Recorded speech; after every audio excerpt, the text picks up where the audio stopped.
বিসমিল্লাহির রহমানির রহিম। গরম করলে আল্লাহ নামে শুরু করলাম।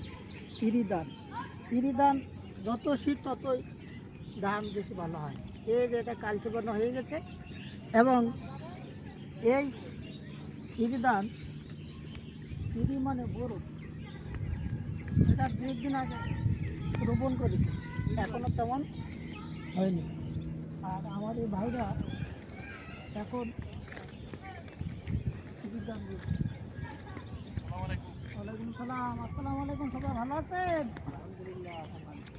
এই যে আমার ভাইরা ইরি ধান রয়েছে। ইরি মানে বড়, প্রথম নাম ছিল ইরি, আন্তর্জাতিক ধান গবেষণা কেন্দ্র ইরি ছিল। আমরা ইরি কই? হ্যাঁ, বর্তমানে হলো বড়, বাংলাদেশ রাইস রিসোর্স মানে এখন বলে বড়। তবে ইরি ধান একটা বৈশিষ্ট্য আছে, সেই বৈশিষ্ট্য হলো যত শীত বেশি পড়বে তত ইরি ধান ভালো থাকে, তাই না ভাই? হ্যাঁ ঠিক। শীত কমে গেলে কিন্তু ইরি ধান তেমন ভালো হয় না।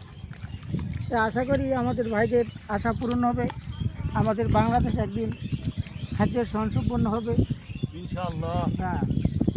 এবং আমি প্রফেসর সরকার, হরিয়নগর, মনিরামপুর, 10